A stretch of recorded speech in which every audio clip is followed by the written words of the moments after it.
Welcome to Food to Wine. My name is Mario Luna, where we develop the sommelier in you. And I'm going to talk about something fun. You're going to have date night with your significant other or your family. And you feel like you just need a drink. You have a long day, or you're having a relaxing afternoon, and you have your favorite movie on. You want popcorn. I love popcorn. But I like different flavors. On my right, your left, we have the butter popcorn, and then on the left, we have Kettlecorn. So we're going to figure out today which one goes with this dessert wine. It's called G. Chevalier Sauternes 2010. Now, I've actually gone over this particular dessert wine in what I'm tasting in sommelier mechanics presentations. And we're just going to take this dessert wine and we're going to figure out which one goes well with the popcorn selections here. So that being said, let's just review the flavor profile. So dessert wine, I love it. You take the botrytis. The botrytis is a little fungus. It takes all the water away, higher sugar content. Different parts of the world, I do a little bit more of a freeze. Where it freezes all the grapes, freeze all the water, but the sugar is so concentrated. Let's go over the flavor profiles of this particular one here.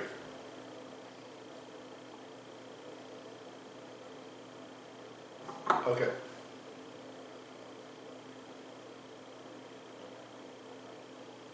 Not too much on the nose, that's okay, but I do get like a little bit of like a dry pear, dried apricot.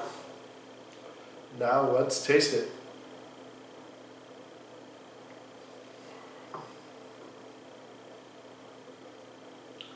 Honey, I get a little bit of a ginger.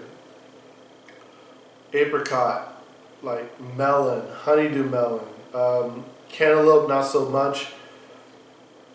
It's full, like a half and half feel. Goes down very light, very smooth, a little bit of an acidic punch to it, just a touch, a little prickle. So how are we going to pair this with these selections here? So you have movie popcorn. By the way, these are all gluten-free. If you need gluten-free popcorn, go to Trader Joe's.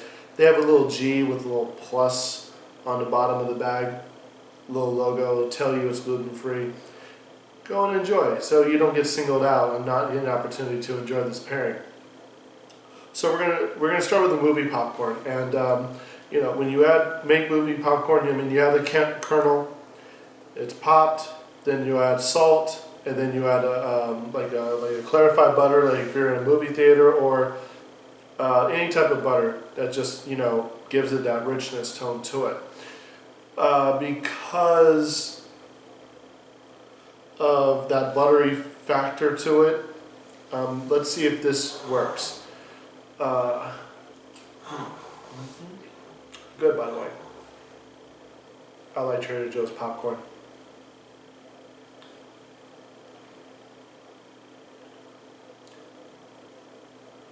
And what's so weird about this particular pairing here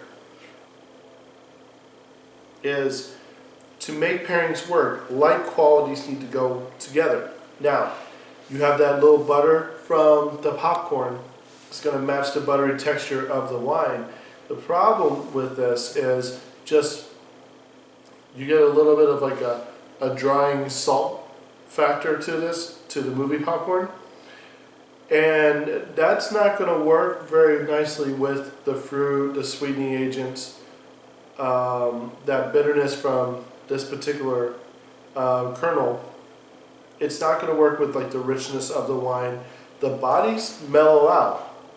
Because like qualities work nicely together. But the problem that I'm running into is like the fruit wants to come out. The saltiness is interfering with the fruit, and it's just no mellow. There's no reset of palate. There's no amplifying a flavor to it. So there's nothing wrong with this. There's nothing wrong with the popcorn or the wine, just not that compatible. What is compatible with this? So I mentioned before, there's a buttery There's tone to this, a little bit of a smokiness to it. I'm sorry, salty bitterness. You want to try a fuller, still, dry white. Chardonnay from Central Coast, California will work wonders with this movie popcorns. The movie butter popcorn. So if you're not a fan of Kettlecorn and you like regular popcorn, get your Chardonnay. Get that. Central Coast. I like Toast Ahead from Kendall Jackson. Central Coast Chardonnay. You'll recognize it as a big old bear on the label. It's a black label. But anyway, so let's talk about this Kettlecorn. You get the sweetness to it. The sugars melt, caramelize into the kernel. It's not much of a bitterness factor to it. It's a little bit of a lighter feel because the buttery adds that extra whole thickness to it. This is light, sweet to the point, a little bit of a crunch, and then it decimates. So we're going to try the pairing now. Making a mess. That's what happens when I get excited about doing these pairings. I mean, I lose my mind. So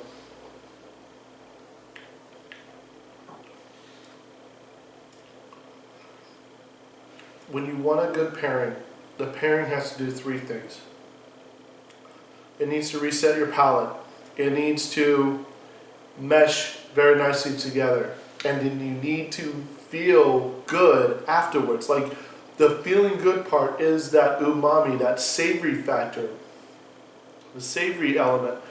And you're just, and your everything just brightens up as you are tasting the flavor. And I'm getting all that. I mean, the sweetness lowers the salty bitterness factor, which amplifies the richness of the dessert wine. I mean, you really get much more of like an apricot tone. The peach has gone down, the melon has gone down, but the apricot goes way up. And that is really, really good. This is all, seriously, Kettlecorn popcorn and this G. Chevalier Sauternes 2010. The bag and the wine together is $14. Go to the store, pick it up. You have an afternoon or a date night with your significant other. Go watch a movie. This is an incredible pairing. And then if you're going to do a Chardonnay with the movie popcorn, like I told you at Toast Ahead, you can get it at like $10. $8 to $10. The bag is $2. Yeah, this is incredible. All right, I say what I gotta say. This is another presentation of food to wine. I'm kind of done with you because I'm gonna go eat now. So have a wonderful afternoon.